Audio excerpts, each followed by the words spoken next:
Chers amis, Shabbat Shalom, Parashat Beshalach, dans la Parashat de la semaine, Parashat Beshalach, et à propos de la Kriyat Yam Suf, c'est-à-dire l'ouverture de la mer Rouge, le texte nous dit Vehamayim lahem homa miminam umi semolam, c'est-à-dire les eaux leur étaient comme une muraille, pas comme une muraille, à leur droite et à leur gauche.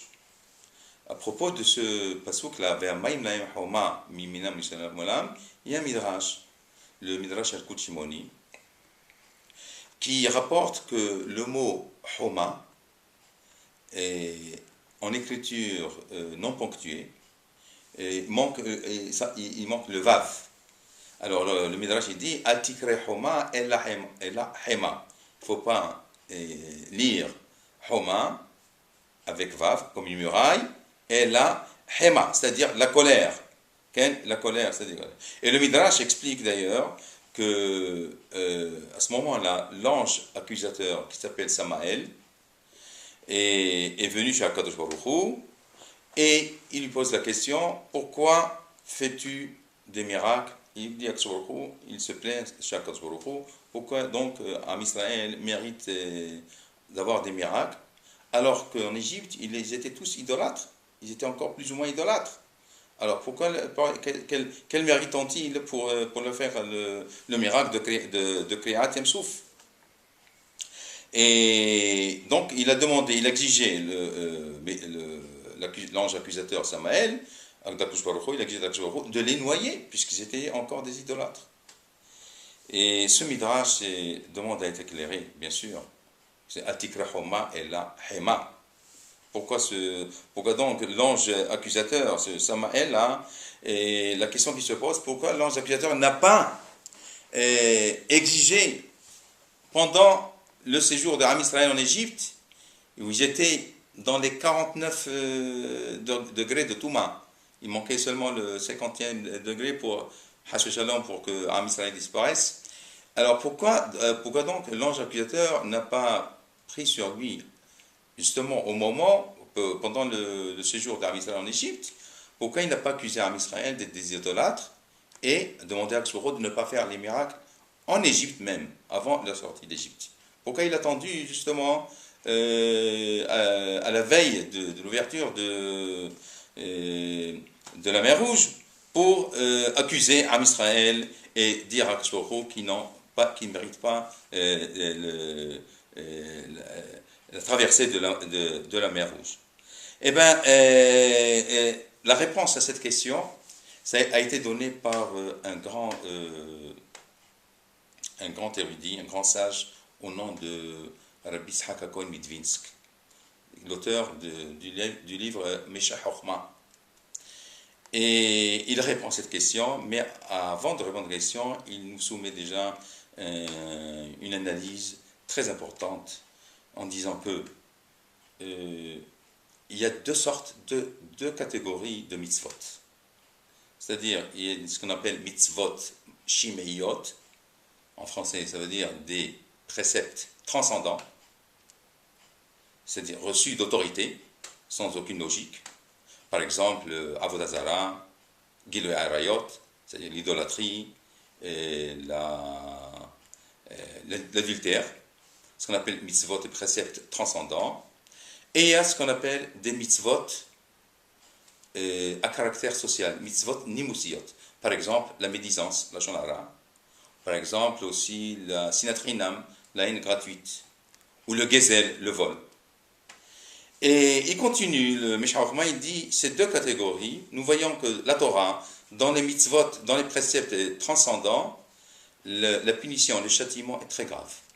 À savoir, karet, retranchement de l'âme, ou bien skila, c'est-à-dire lapidation. Ça, c'est des punitions très graves.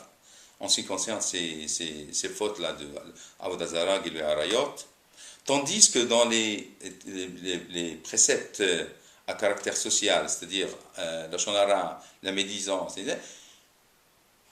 difficilement on voit une punition physique, c'est-à-dire dans certains cas, il y a ce qu'on appelle les malkout, les 39 coups qu'on donne à quelqu'un qui transgresse ces mitzvot-là, ces mitzvot de la médire. Mitzvot, l'autre, c'est en enfer, des mitzvot en enfer, c'est-à-dire des mitzvot, les nimousiot, qu'on a dit, la shonara, la médisance, la haine gratuite. Alors, cette analyse que fait le Meshach Chochma, il continue en disant que quand est-ce que ces punitions sont graves dans les mitzvot shimayot, chez les particuliers seulement. Lorsqu'un particulier commet c'est-à-dire transgresse une mitzvah shimaït, c'est-à-dire une mitzvot, un précepte transcendant, par exemple, il fait un particulier, il adore les idoles, l'idolâtrie, ou bien l'adultère, comme l'adultère, alors là, point de vue, il est passible d'un châtiment très très grave, comme karet, comme skila, par exemple.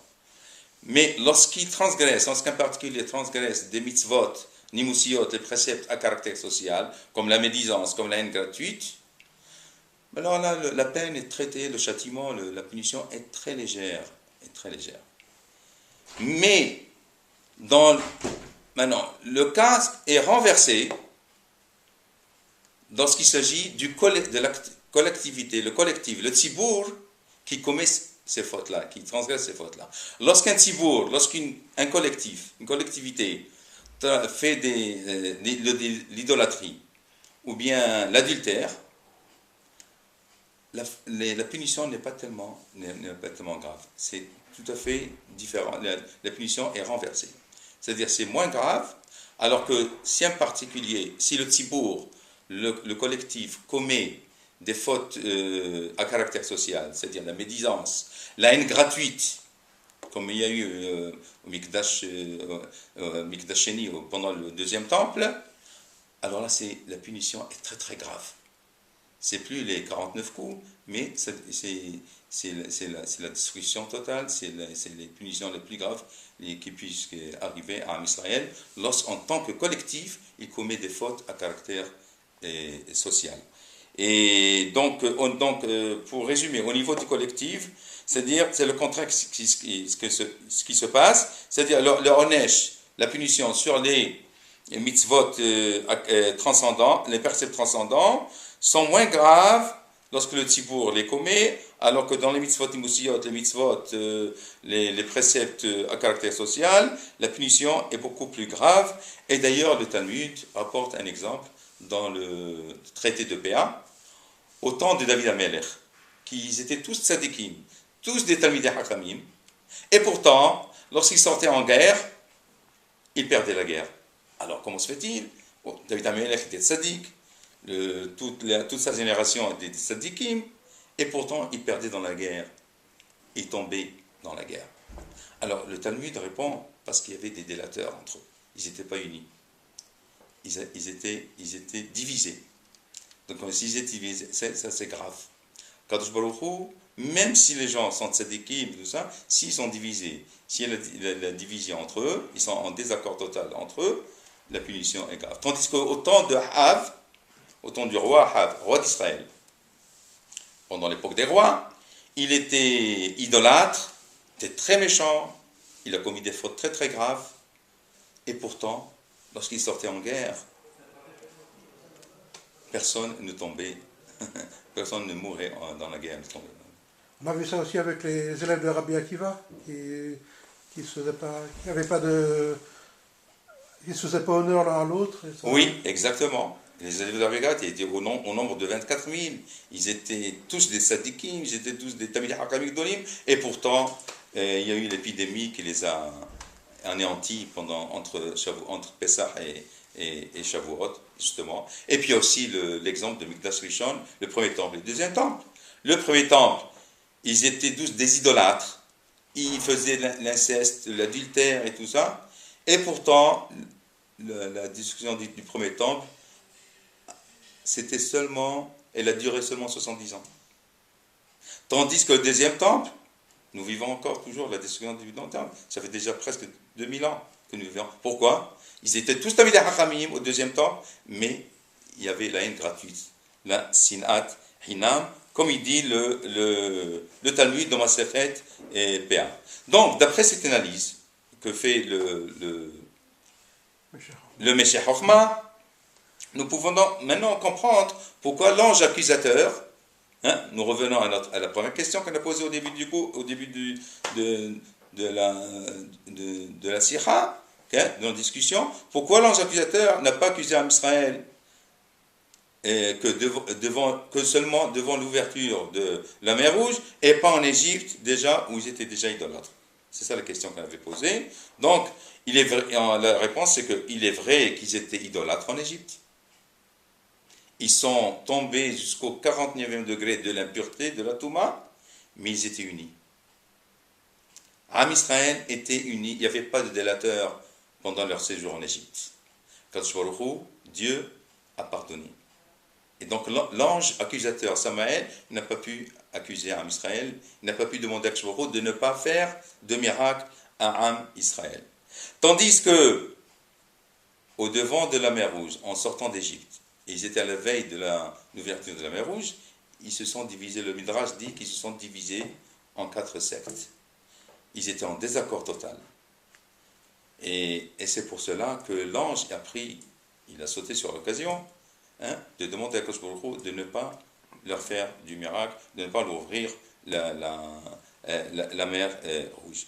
Donc, en résumé, finalement, grâce à Nachshon ben Aminadav, qui est issu de la tribu de Yehuda, qui a donné l'exemple et sauta dans la mer en premier pour ouvrir la mer, il a su au moment promis ramener cette union, cette ardout à Am Israël, qui est vraiment la clé de la Géoula et de la délivrance d'Israël, espérant que cette union-là, cette unité-là reviendra dans notre époque et qu'on méritera bientôt la délivrance. Shabbat Shalom.